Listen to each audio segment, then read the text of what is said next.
Hello, and welcome to our magical meanderings, our Fridays here on the Actual Magician's Bookshelf channel for everyone.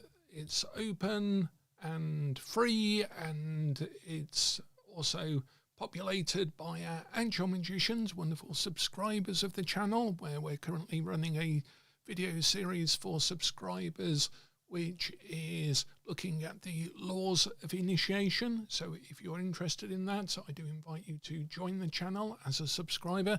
It helps keep me going, and we look into things not just in more depth, but also in a more structured way. So it allows me to have time to actually produce materials that have a lot more consideration as to how they're chained together and how they're part of the learning process of magic. And today what I thought we'd do is, I've been sorting out a lot of books because I'm having to look to move quite soon. I've now got about 4 weeks, still haven't found a place, but we're at the stage of there's a lot of different options now opening up.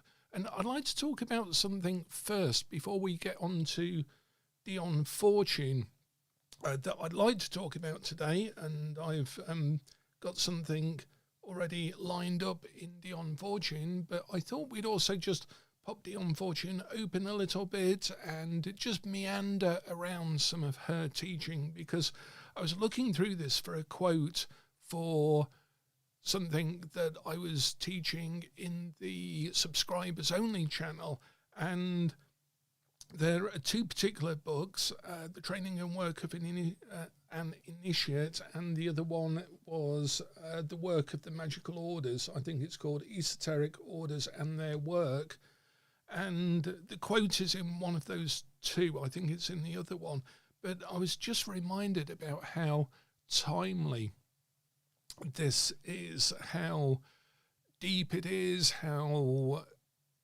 practical it is, how it's based very much on experience. And it has, as I've been talking about with regard to the laws of initiation, it feels forgotten. It feels as if it's been obsoleted long before its time. And I think that's a result of people reinventing the wheel, but reinventing the wheel for public consumption, for the clicks, for the likes, for the influence, for the performative nature of occultism and magic. And it absolutely lacks all of the advice that's in books like this. And I think it's why we should go back to the OGs, if you like. Yes, this is an interesting magazine, Chaos number 6, Fin de Millennial Decadence, Diabolical Pacts, Politics of Despair, Thanatoxis, all sorts of things were going on at the time. Joel Birocco, I think, was the main protagonist of this. So, yeah, and I definitely need my glasses on these days to read this. I didn't when I first bought it, that's for sure. But and I'm trying. Hakim Bey, I think, was the alias of Ray Sherwin, if I remember right. And as I mentioned before, I corresponded with Stephen Sennett in Leeds as well, I remember. But most of all, I used to use these, as I think I've covered in other videos, to then buy all of the magazines that were in here. You can actually see some of these magazines, Insight magazine and stuff in that pile. It was a very useful way of contacting people, discussing things long before the internet. So the magazines were our internet. But just to answer Marie's question, I'm happy to answer questions as we go along. In fact, I encourage questions. It gives some interaction and engagement in these meanderings. So the Grand Tableau layout, so I read the 9x6 or the traditional 4x8+4. I suddenly tripped up over that word traditional. There is no such thing as tradition in the Lenormand people talking about the Dutch tradition, the French tradition, the German tradition, the Spanish, Brazilian tradition, and so forth. They are making that up. There's no such thing as a specific tradition. There's no such thing in just even in its most common sense terms or general terms, never mind a strict academic, sociological, anthropological definition of tradition. There's no such thing with Lenormand. If a book mentions that, I would take that not just with a pinch of salt. I would not take that at all. When we wrote our book in English on the Grand Tableau and on Lenormand for Llewellyn, we researched and had done long before we suggested it to Llewellyn as a book, and then gone back a few years later once we'd grown the market, because they weren't going to accept the book because they didn't think there was a market for it. And that's why no one had ever published a book in English through a publisher on the Lenormand at that time. We read French and German, both contemporary and more vintage books, I guess, on Lenormand, because I think there was only Sylvie Steinbeck that had written in English at that point, other than a few sort of different blog entries at the time, and they were based on usually Steinbeck's work and so forth. And we found that there was really no such thing as a tradition. The books would describe cards very differently, and they seemed equally made up.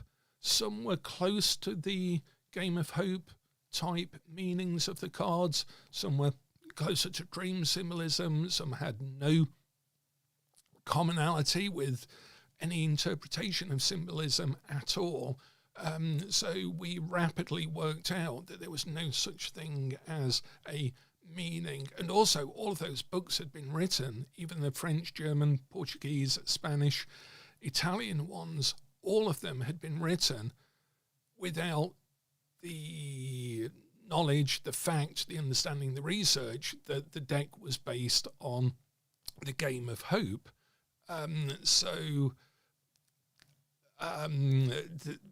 Once we'd rediscovered the Game of Hope in the British Museum and the cards and so forth, then it was easier for us to actually make the meanings derived from that. And also Mary Greer's research, that we went back to the museum to check the coffee cards, and that had the meanings in for those cards as well. And then it becomes obvious that the meanings go to coffee ground reading, and coffee ground reading interpretations of symbolism are based on dream interpretation, which is our oldest form of oracle. So the Lenormand in itself is humanity's, is our species' oldest form of oracle, just in card form, which I think is wonderful. People talk about the Lenormand as a sort of everyday reading deck, and it's very down to earth and kitchen table and by the hearth and all of this sort of nonsense. It's a fortune telling deck. It's not as deep as tarot and so on. But the Lenormand accidentally is our oldest human species form of oracle, from cave paintings onward. In fact, Charlotte Wilde is doing some work on this at the moment.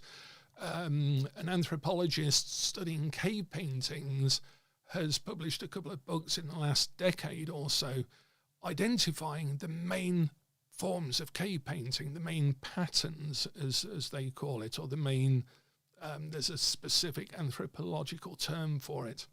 And sometimes it's a hand, sometimes it's dots, sometimes it's a tube, and so forth. And do you know how many symbols they've identified, they've come down to exactly as being representative of the, I guess, symbolic language of the humanity's oldest form of art?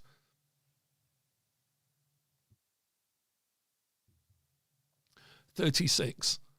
Exactly the same number as there are Lenormand cards, and ironically 6x6 dice, so a roll of 6 dice and so forth.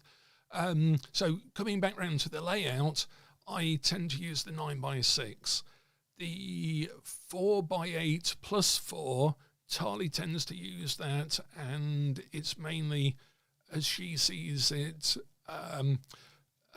that the bottom 4 cards she sees as a sort of label, as if the grand tableau of the rest of the cards is a painting in a gallery, in an art gallery, and the bottom 4 cards are the label by the side that gives the title of the picture and maybe a little bit of detail as to what to look for in the picture, what its context is, and so forth. And I quite like that idea. And that is just as real as any other way of reading it. Okay? Yeah, and say Charlotte Louise is just writing something comparing the Lenormand symbols to the cave painting symbols, and that will probably be part of a separate work or the Magister. We're not quite sure where that's going to go yet, because all of these things take years sometimes to research and to write properly and so forth. So yeah, animals with dots. And the dots were equated to breeding seasons, when not to hunt. Yeah, in effect, it's a form of divination. I imagine that our very earliest ancestors would close their eyes, would have dreams, would have imagination and vision, and that would sometimes relate to the animals and so forth. And so it became a form of invocation, a form of magic, a form of let's paint these on the walls because they are being painted inside my head and they are the pictures of the animals that are around us and so forth. So, yeah. Okay, so just before we come on to some of the unfortunates thing, one interesting thing that has come up, and this is why I guess these lives are a good way of doing it because it's all in real time, is someone said to me, a friend of mine called in and, was sort of walking around all of the piles of books that I've got stacked in the kitchen to try and move and stuff. And he was originally based where I'm based now, here in Keswick. And he was interested in the occult way back in the day, but we tended to write more poetry together. We got together when I advertised for a poetry club in the town, and he was the only one who turned up, and we did end up running a poetry live session in the local pub where Wordsworth, Coleridge, Southey and other famous Lake District poets actually did live readings. So we eventually graduated to running a very, very successful, very fun poetry evening in the style of the Lake District poets. But basically it was just us two in a pub doing exercises, writing poems and stuff like that. But he's been aware of my occult interests. And the thing that he said to me was really interesting, and it's something that's been said to me in other occasions in similar ways, sometimes a bit more nastily, sometimes as a attack, a criticism, in the same way that newspapers, whenever something happens about fortune telling, they say they should have seen this coming. When they changed the law on fortune telling here in the UK, all of the papers wanted a nice headline, and it was, they didn't see this coming, about tarot card readers and crystal ball readers and so forth. So I think one of the things that gets said to me is, if I'm going through something myself, is, didn't you read that in your cards? And sometimes that's just asked as a general query. Sometimes it's someone who doesn't believe in all of this sort of thing. Didn't you see that in your tarot then? And the second thing that sometimes people say is, why don't you do a spell? Why don't you do a spell? And I have an answer for both of those from long experience, because it gets said so many times. One tends to generate an answer, and one tends to think about it as well. In terms of pictures of doing the readings, there's one picture of me with a microphone doing a live reading of my poetry on a canal boat that's somewhere in the archives, and I look an awful lot younger than I do now, that's for sure, because I was a lot younger then. So with divination, it is an interesting thing, because in this particular case, instead of not seeing it in my cards, quite the opposite. What happened, and a lot of magic involves time and what I call retrotemporal engineering, a sort of backwards movement of time and a talking back to oneself from a future position and being open to following that future self in the present moment and being aware of that. And last year, when I was doing all of my annual year ahead readings for people at the end of the year, someone, I think it was Charlotte, actually said to me, why don't you do a year ahead reading for yourself? And I very, very rarely do that. I'm usually too busy doing it for other people, and then I just do a shorter reading for myself on occasion. And so I thought, yeah, I'll do a year ahead reading. Now, I didn't look at that until January, because I was away and I got back, and then I found out the news about having to move at short notice. And when I looked at the year ahead reading, first of all, it was nonsensical, the fact that in 15 years I'd never done a year ahead reading, but I was advised to and followed up on that and did a year ahead reading literally at the same time that the people involved in this situation would have decided that they were going to sell the property. So somehow I was aware that I needed a year ahead reading for myself. And therefore, I believe that that is obviously interconnected.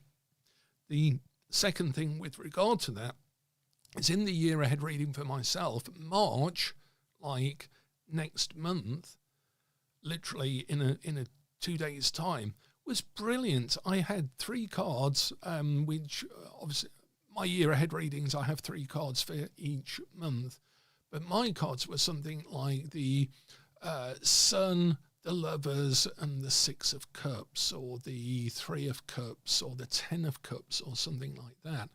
And it was absolutely amazing. So, and I noted that even while I was laying out the cards. I thought, oh, March looks fun. March looks good. And that was before I found out about the change in my situation. So again, it is not without note that it's the first time that I've ever done a year ahead reading in over a decade for myself.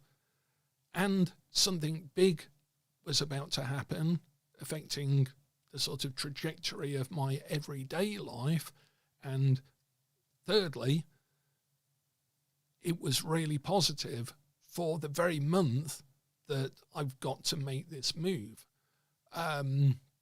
So that gives me faith, it gives me experience, it gives me evidence of the interconnectivity of the tarot, and the fact it's all going to be all right, everything is connected, that's the important thing. 3 cards were good, so yes, it's chaotic and disruptive when things happen in your life, but underneath that, there is the message that it is all connected, and that's the important thing to learn from that. In fact, I've just been writing about that for the Symbolarium on Instagram, about the cherubim on the wheel card and the fact that they are symbolic.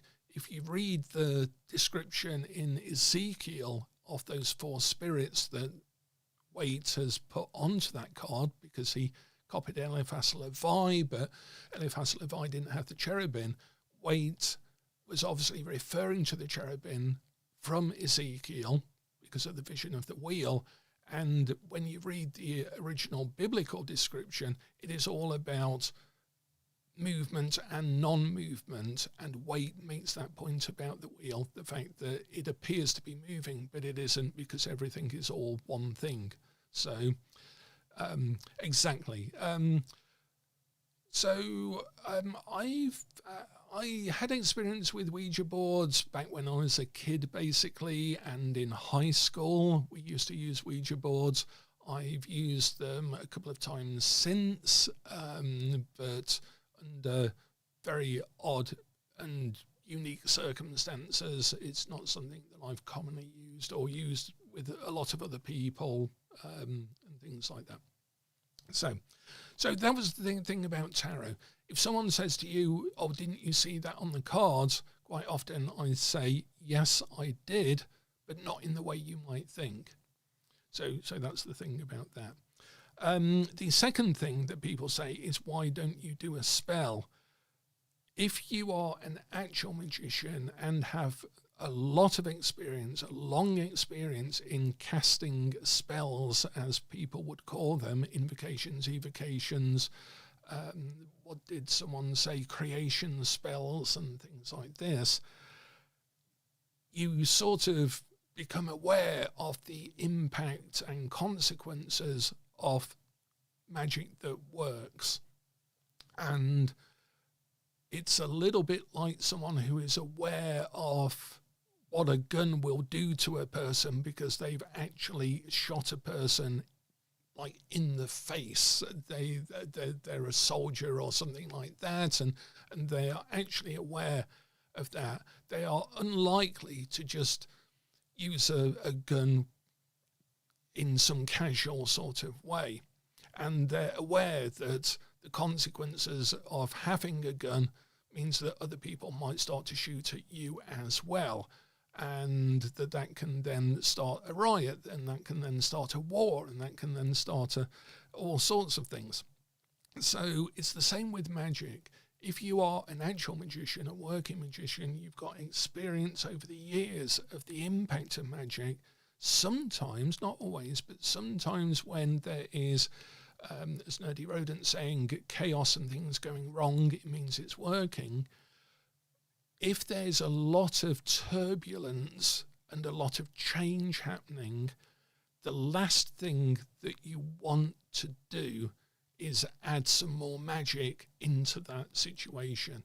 It's not quite like pouring gasoline into a fire. It's more like throwing a series of hand grenades into a whirlpool of kittens. It's going to be absolutely messy. You might aim for something, but it's highly unlikely that what you are going to do will settle with all of the variables at work into something positive, stable, constructive, consistent, comprehensive, congruent to your path in the universe. So, yeah, when my friend said, "Why don't you do a spell to get a new property?" It's like, no, I need to follow what's going on and follow my future self as closely as I can to follow where this is going. Because if I add magic into this, if I do a spell, it's too turbulent. It's like throwing a dart at a dartboard, on a cruise liner that's going up and down in the waves, whilst the dartboard is spinning or has been fastened to someone's back who's running around and things. It's not worth the effort. It really isn't. So that's what I usually say when people ask me that sort of thing, that quite often a spell is the last thing you want to do because you know it's going to work. You know it's going to work. And as Birds is saying, you may achieve what you want, but you need to realise the ripples outward. That is so true. we all know the story about the genie giving the 3 wishes, or the wishing ring, or a spell, a wish spell, that you have to be very careful what you ask for, because otherwise it gets twisted into some weird way. Like the person who wants to be king of the world, and everyone vanishes from the world, so he's the only person left, and stuff like that. So there is a sense of consequence to that. And sometimes people don't know what they want. In NLP, quite often I use the positive outcome frame, and one of the important questions in that is, what would happen if you succeeded? Because quite often people have put a lot of time to imagining how they would fail at a thing, but they haven't imagined actually succeeding and then living their life with that success. And quite often there's something in that success that is actually holding them back from achieving the thing that they want to achieve. And again, someone who hasn't thought that through before they do the spell, it's going to generate what Kenneth Grant called an astral tangential tantrum, which is the sort of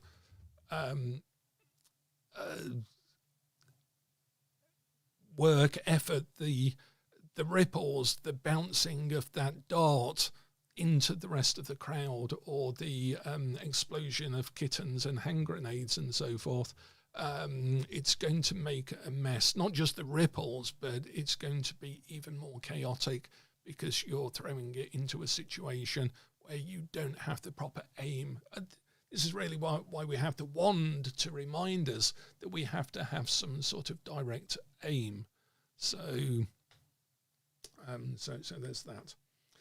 Okay, shall we go on to some Dion Fortune? I've picked out a little bit here, but I think hello, Zosky Occultus. So I pulled out a bit here that struck me, but I was flicking through trying to find this quote about initiation and the initiator needing to be 2 grades above the candidate, which I'm pretty sure that is in Dion Fortune, but I've learned over the years that sometimes you think it's the mandala effect. I think that the mandala effect applies to people. Everyone quotes Dion Fortune as causing change, her definition of magic as causing change to occur in conformity with will, which is Crowley's definition. Everyone quotes Dion Fortune's definition, causing change in consciousness to occur in conformity with will.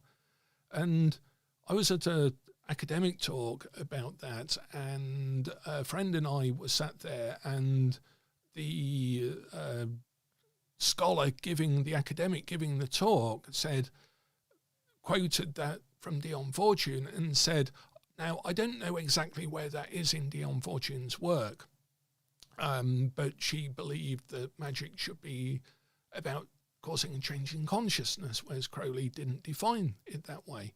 And my friend and I looked at each other, and we had a bet that that the loser would have to buy the other person a pint.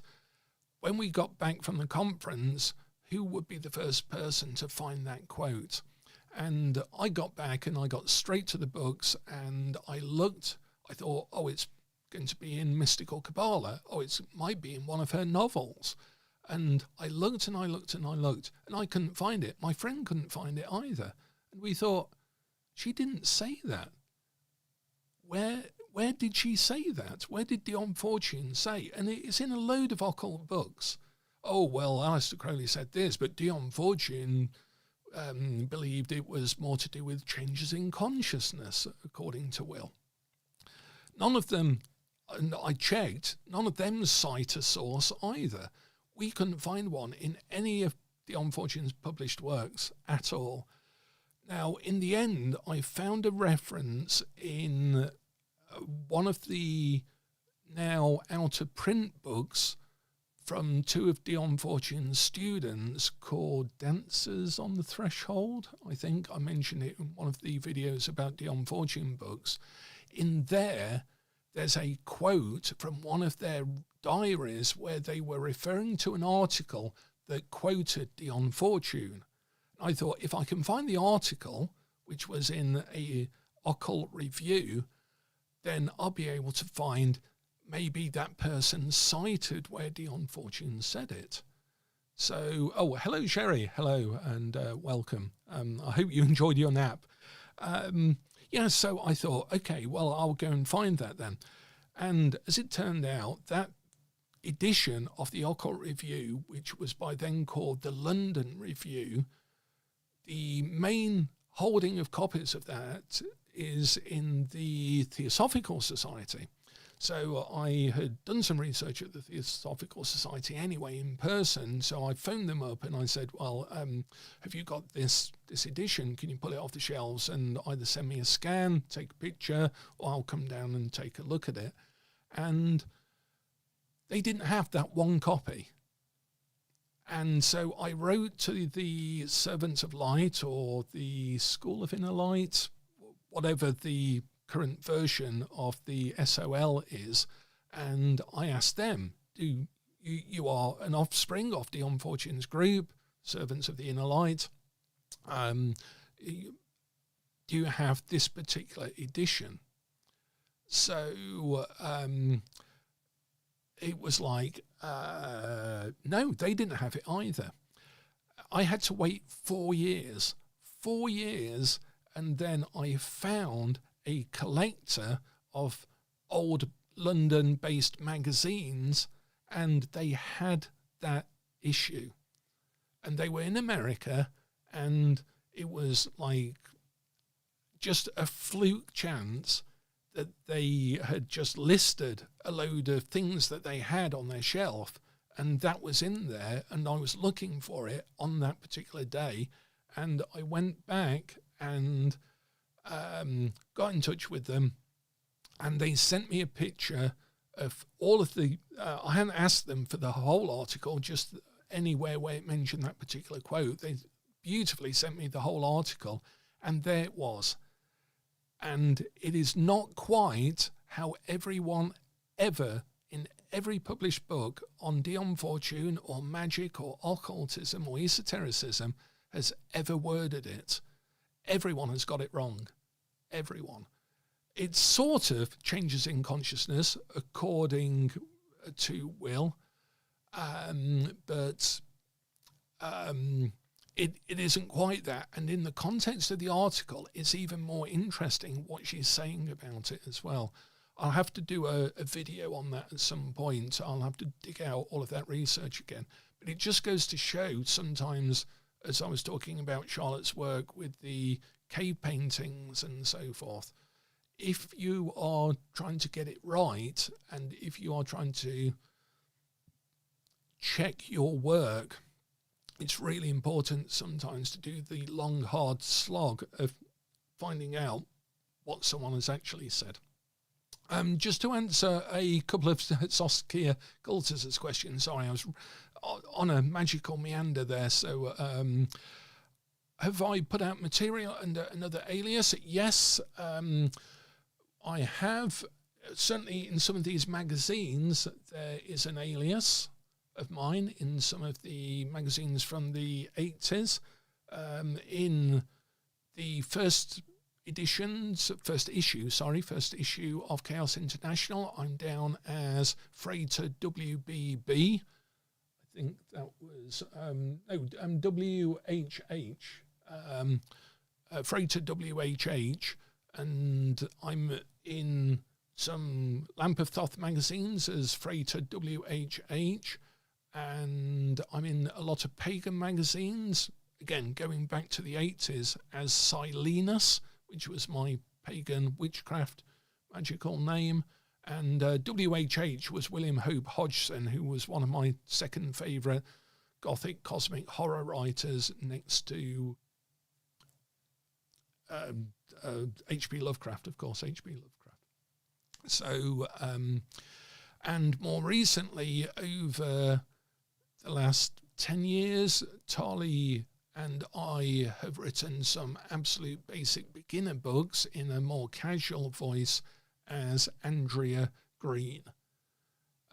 So if you go and look up Andrea Green on Amazon, you'll see that she has quite a few books that are very poppy and very casual, very friendly. And that came out of a little exercise we were doing about so-called passive income. And we wanted to demonstrate to some people how lazy and easy and mistaken and unethical that a lot of people's practices are, even in the occult field. So we wanted to spend a weekend recreating some of the work that they did, only with actual proper good content in it, not recycled content that a lot of the passive income entrepreneurs tend to use.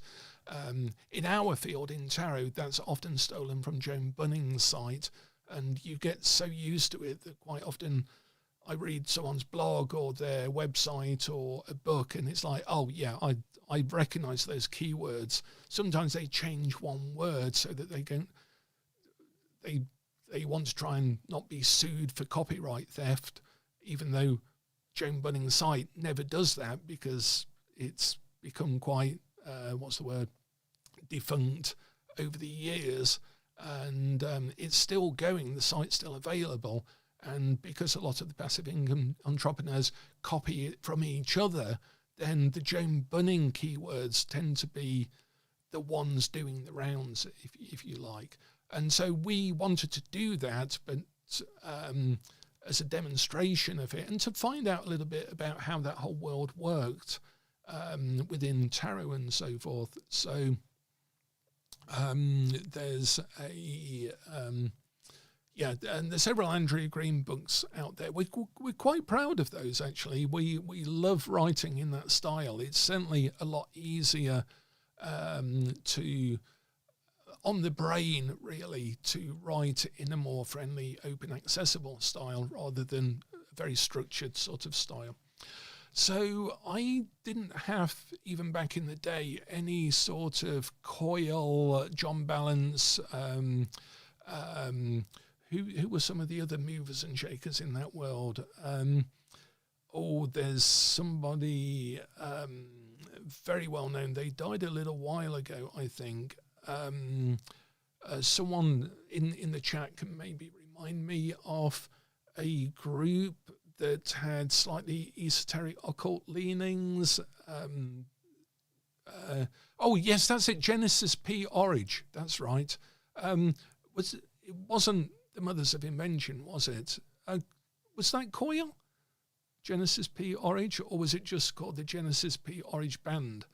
I was sort of adjacent to all of that lifestyle. P. Orridge, thank you, Bill.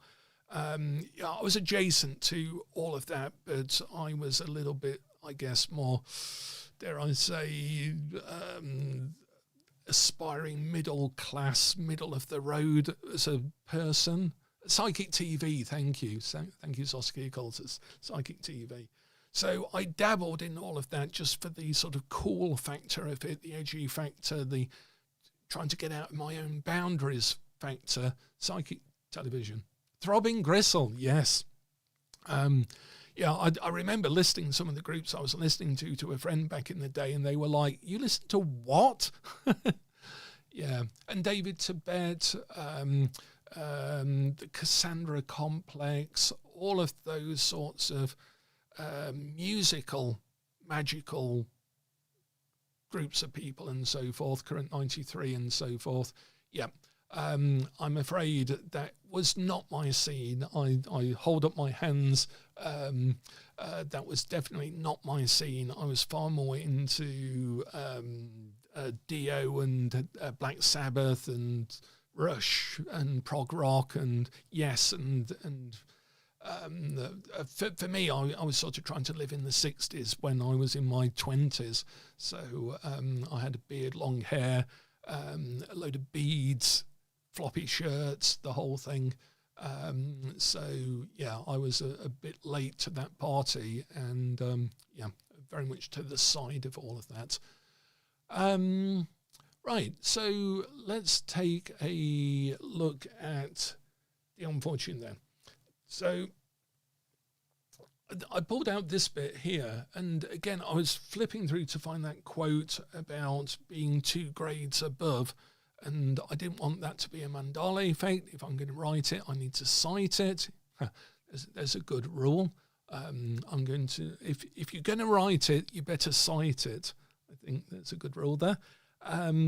But every page I was opening in this book was just like full of really clear stuff.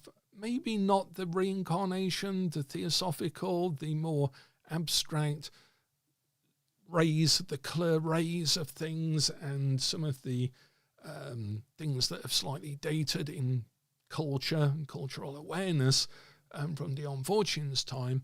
But most of the rest of it, which is the bulk of it, is just so clear. And I rediscovered, well, not rediscovered, I learned a new word, which was desuetude. And I think I mentioned it on Facebook a few days ago. Desuetude. And it's this legal doctrine that allows things that have fallen out of favour or use to be set aside. Desuetude. And it means to give up or to undo things to which you are familiar, from suis or something in Latin. So desuetude, and a lot of the unfortune has fallen into desuetude, as have the laws of initiation. And that's because people don't care about them, don't need them, don't use them, because they are no longer working what this advice is for. And this is really, I think, how you can tell that we've not really made progress, particularly with the sort of occult influencer world, that this doesn't apply. This can be forgotten. There's no danger in forgetting all of this. And this is about initiation. This is about the importance of it. Oh yes, as Oscar Occultus is reading The Black Arts again by Richard Cavendish. Yeah, the chapter on the making of the stone. That was really one of my first big confirmations of the initiatory system and its symbolism with regard to alchemy, the tree of life, the tarot that he binds together. There's one page where he talks about the moon card and solution and applies that to the initiatory system. He doesn't really make it clear that he's doing that, but it is. It's a real insight into a particular stage in the initiatory work. And that's why I recommend that book. And again, going back to it, it's just brilliant. Do I have it on my pile? Yep, I've got it. I was just taking a look to see if I could see it on the shelf behind me.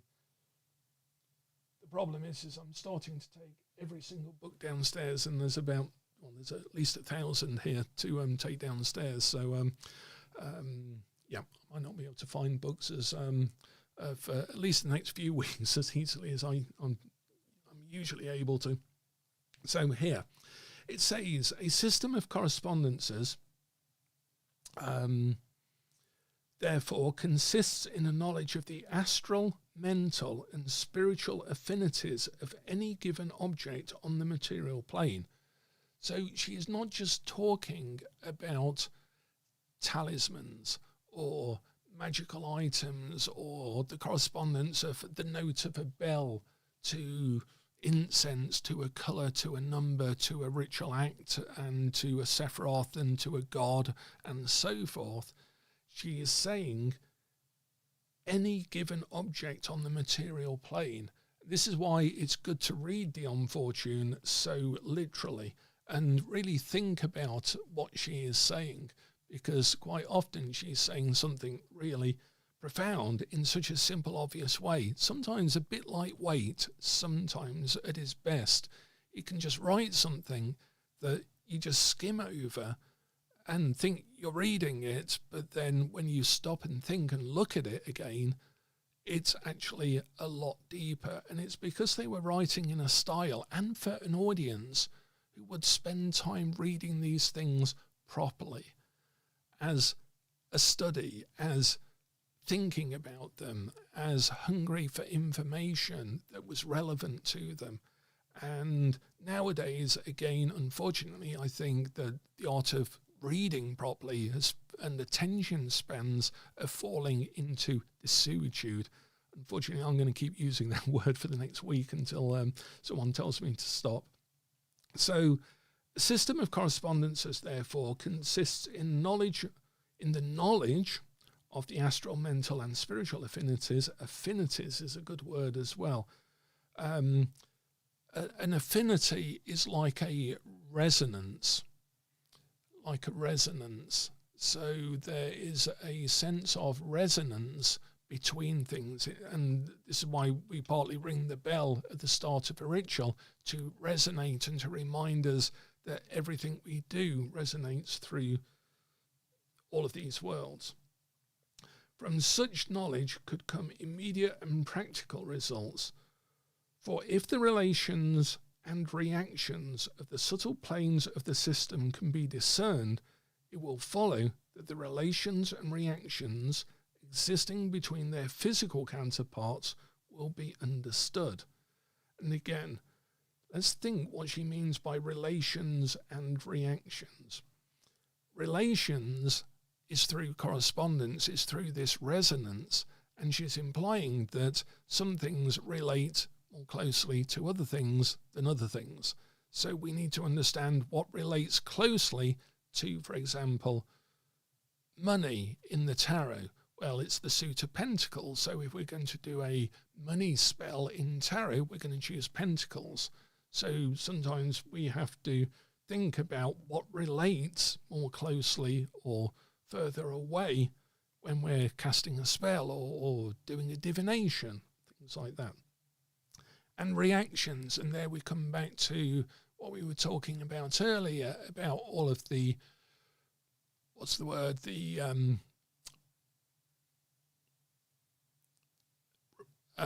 consequences, the ripples, that's what I was after, the ripples and the consequences. This is what the reactions are. And sometimes you can cause a very unstable reaction by meddling with magic, and sometimes that can be good. It can really move things around, but sometimes it can have a lot of unexpected consequences. So we have to really define what we want. In the study of correspondences, therefore, there we go, she says it right there. In the study of correspondences, therefore, is the basis of divination. In the study of correspondences, therefore, is the basis of divination. Divination, in fact, is simply cosmic diagnosis and prognosis. There is nothing more miraculous about it than can be found in the prophecy of a speedy death from consumption after the use of a stethoscope. Data has been rendered available which previously were not available to the unaided senses. Isn't that brilliant? This paragraph should be a reading paragraph given in elementary school, in all wizard schools, and in all reading groups as well. So I highly recommend just going back to folk like Dion Fortune, to some extent Waite, although Dion Fortune is far, far easier to read. And again, nowadays we tend to mean different things about white magic, black occultism, black magic and so forth.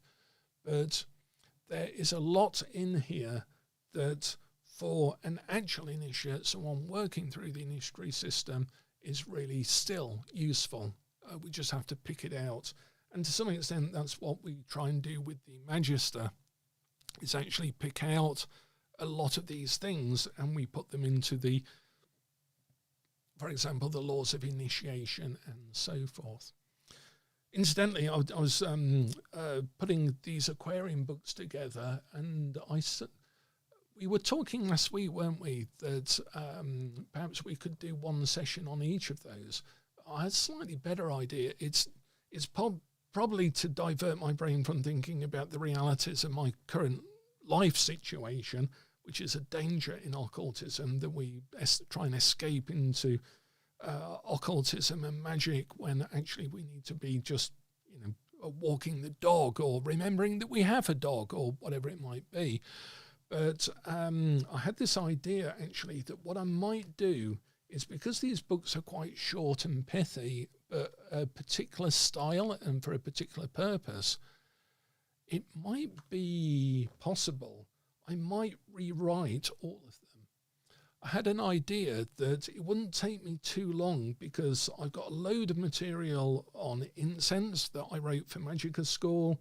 I've got a load of material on meditation for the inner guide meditation and so forth. Obviously a stack of material on the tarot. The I Ching I could write about, particularly with Aleister Crowley's I Ching counters that I produced from his original notes that have never been published.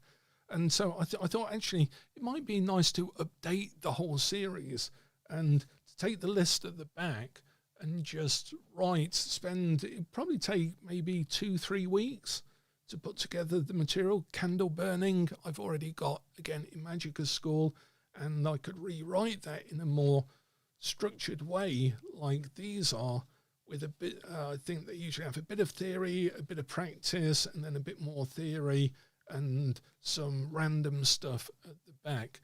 So rather than actually go through them one at a time in video form, I could have as a side project to other writing projects just the rewriting of each of them, and do a new Paths to Inner Power or something like that, and just go through all of these and just bring them up to date as well, because obviously a lot of time has gone on since 1970s, and a lot more material has been done. And I found these so inspiring and useful, so cute, so handy. Oh, it was good to try a little thing that was in there. It all seemed so mysterious, so magical, so naive to some extent, and so there's a lot of nostalgia for these, and I think they might be quite useful to people if there was just a little thing that could be practiced. Each of these had something in them that you could try, that you can actually try, and I'm all for that. I'm all for having practical stuff in things as well, but actually bind them together into the initiatory system as a whole. They could be steps in the Crucible Club course or something else. Yeah, these are really expensive, but the thing is so much of the stuff in here is now so widely and easily available on the internet, but that lacks the structure that's in these, the purpose. In effect, they'd be like rewriting a gated spread, that it's got a practice, something that has been deliberately written so that when you're reading it, you're learning in a particular way towards a particular purpose, so you can have a particular experience and then test that and learn from it, and then the job of the book is done. It opens up that area of the I Ching or psychometry or clairvoyance to you. And I think that'd be really nice and punchy, and then someone could actually work through them all and have a nice little experience to see what they might be interested in. Because sometimes people ask as a student, what should I study first? And my answer to that is always, as a student, as a beginner, always study something that you can do for a year. If it interests you for a whole year, if you can keep going, if you don't even need to think about having to work at it, if it's something that you're passionate about enough to do for a whole year, that's basically tricking them into a Zelator piece of work to practice consistency and, in occult terms, the sort of calcination, the slow burning fire that we need at the bottom of the tree of life all the way through our work. So there is that. Right, just to end with, gosh, Have we actually done an hour? Wow. Well, that went by quickly. Well, I hope I'm not meandered too much in that. I hadn't realised that we have literally, done 55 minutes. That's bonkers. So just that quick answer then for the hexagram rituals and planetary invocations. Is there a question there specifically from Zoskia Cultus? The hexagram rituals are really good to do. They are a good way of learning balancing on the astral and the nuances of consequences. So, for example, the planetary forces have their own place in the hierarchy. Okay, so we have the zodiacal forces here, then we have the planetary forces here, and then we have the elemental forces here, and they come down in like a pyramid of force. So, so a specific question about banishing and invoking. Right, I'll come on to that in a second then. So, the zodiacal forces, when we work with those through talismans, through rituals, through our own, the 12 rites of the signs, over a year, and you fasten those to a real world project, the zodiacal forces allow you to work at a level that's quite nuanced, it's quite wide, it's impactful, but it isn't like a sledgehammer. It's got a wide range of effects that it can mess around with your life by invoking the power of Leo or the power of Aries and Pisces and so on, so that it allows them a bit of working space to come into your life with the power of Leo, which has got a lot of affinities, a lot of resonances, a lot of correspondences and keywords to it, and it will filter through your life and find the path of least resistance to make the change. Okay, if that makes sense. And then you come up to the planetary level, but the planetary force of Mars is far more direct, and it's far more specific and narrow, and as a result forceful, like a laser is called coherent light. Mars is the coherent red light of the universe, and therefore when you work with planetary forces, it's far more direct and far more powerful, consequential and defined, and sometimes you want that rather than the more wider application of a zodiacal force. So planetary rituals are another level, and therefore you have to really balance those forces. And the Golden Dawn were aware of that, and therefore built in a hexagram ritual where you actually balance the force with its sort of counter force at that level. Then the elemental forces are like, a lot of people start with working with the elements or with the elementals, and they don't realize that the elemental forces are quite brutal, direct, single-minded, and far more coherent to their own force. So if you work with elemental forces, you bloody have to balance them properly. You cannot just do a water spell or a fire related spell or invoke an earth elemental for a job interview or something like that without significant resonances, consequences and brutal abreactions to trying to twist the entire universe around one single element, one single force.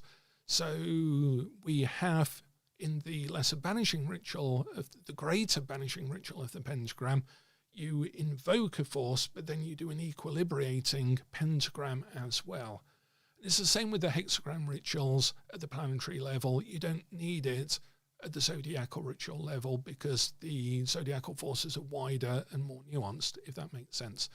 So I am going to be doing some work with the hexagram rituals and the planetary invocations quite soon, because we are going to write a follow-up, and that explanation I've just given you is actually part of the introduction of the follow-up about working with the planetary forces. And then we're going to do a set of 4 books on the elemental forces as well.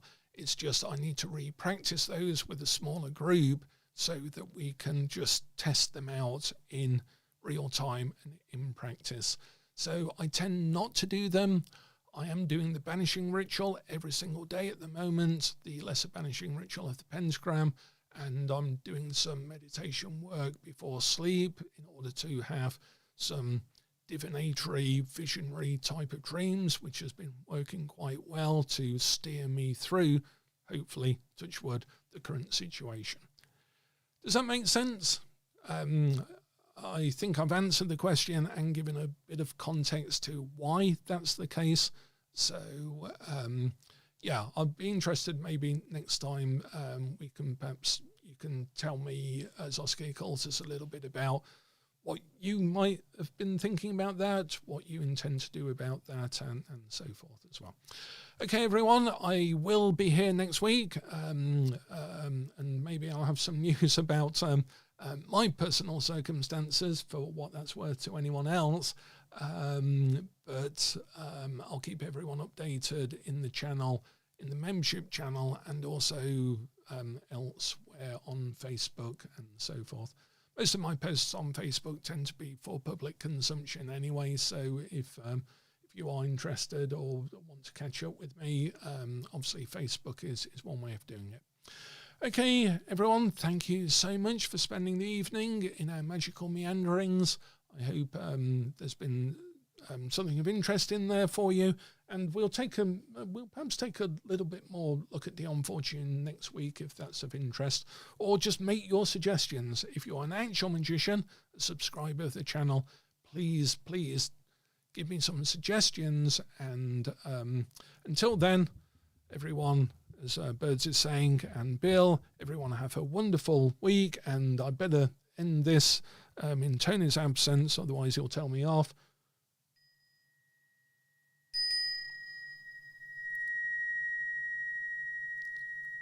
With the worker, as ever, is hidden in the workshop. Thanks a lot, everyone.